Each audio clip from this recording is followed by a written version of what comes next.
మా ఛానల్కి స్వాగతం. చూస్తున్న వీక్షకులకు ప్రేక్షకులకు ప్రియ కాళ భైరవ భగవద్బంధులకి స్వాగతం పలుకుతూ మమ్మల్ని ఎంతగానో ఆదరిస్తూ ఉండబడినటువంటి ప్రియ సోదర సోదరీమణులకు, సనాతన ధర్మ సంరక్షకులకు, జ్యోతిష్య అభిమానులకు అందరికీ బుధ భగవానుడు ఏడాది తర్వాత వృశ్చిక రాశిలో సంచారము చేయడం వలన సకల శుభాలను, సకల మంచి బుద్ధిని, మంచి జ్ఞానాన్ని, సత్ప్రవర్తనని కలిగించాలని కోరుకుంటూ ఆశీర్వదించమని ప్రార్థన చేద్దాం.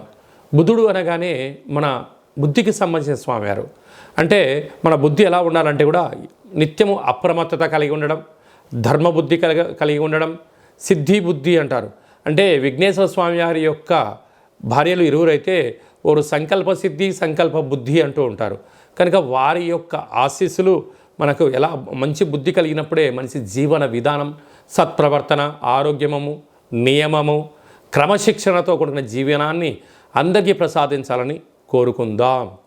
ఇలాంటి కాల సమయంలో బుధుడు మనకు అనుకూలంగా ఉండాలి అన్నట్లయితే ప్రతి బుధవారం పూట ఉదయం 6 గంటల నుండి 7 గంటల వరకు బుధహోర జరుగుతూ ఉంటుంది. కనుక సూర్య నమస్కారం చేయడం, ఓం బ్రాం బ్రీం బ్రౌం సహ బుధాయ నమః అనేటువంటి మంత్రాన్ని ఉచ్చరింపచేయడం, ప్రతి బుధవారము పెసరపప్పుతో కూడుకున్నటువంటి ఆహారాన్ని భుజించడం, ఆ పెసరపప్పును నీటిలో నానబెట్టి హనుమంతుడు స్వామివారి దేవాలయంలో ఏర్పాటు చేయడము, శ్రీ వెంకటేశ్వర స్వామికి తులసిమాలను సమర్పించడము, విష్ణు సహస్రనామ పారాయణం చేయడము, విష్ణు సహస్రనామ పారాయణాన్ని వినడం వలన బుధుడి యొక్క ఆశీలు కలిగి మనకి మంచి బుద్ధి కలుగుతుందని చెప్పి గమనించాలి.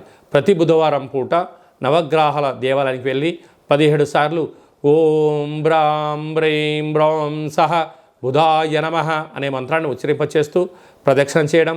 అలాగా 1 కేజీ 700 గ్రాముల పెసర్లు కానీ, పెసరపప్పును కానీ పసుపు రంగు అంటే విశేషమైన ఆకుపచ్చ రంగు కలిగినటువంటి మూట కట్టి పసుపు, కుంకుమ, గంధము, అక్షంతలు కలిపి అక్కడ నవగ్రహాల దగ్గర ఉంచడము, పూజారికి దానం చేయడము, నానబెట్టినటువంటి ధాన్యాన్ని గోమాతకు ఏర్పాటు చేయడము, నదిలో వేయడం వలన మంచి బుద్ధి, మంచి జ్ఞానము మన సొంతం అవుతుందని చెప్పి గమనించాలి.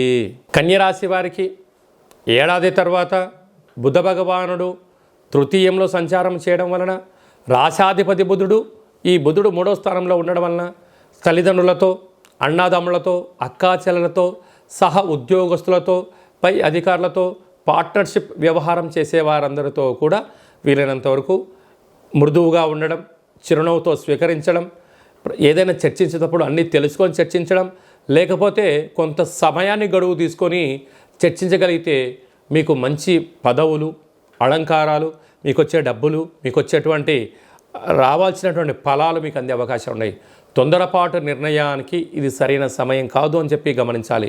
మానవ సంబంధాన్ని మానవ సంబంధంగానే చూడండి. ఆర్థిక సంబంధాలుగా ముడి పెట్టినట్లయితే కొంతకాలమే ఆ బంధం ఉంటుంది. ఆ కొంతకాలం తర్వాత ఐస్ క్రీమ్ కదా, అంటే మంచుగడ్డ కదా, వేసవిలో పెడితే తెలియకుండా ఎలా కరిగిపోతుందో మీ యొక్క బంధుత్వాలు కూడా ధనం ఉన్నంత వరకే అని చెప్పి గమనించాలి.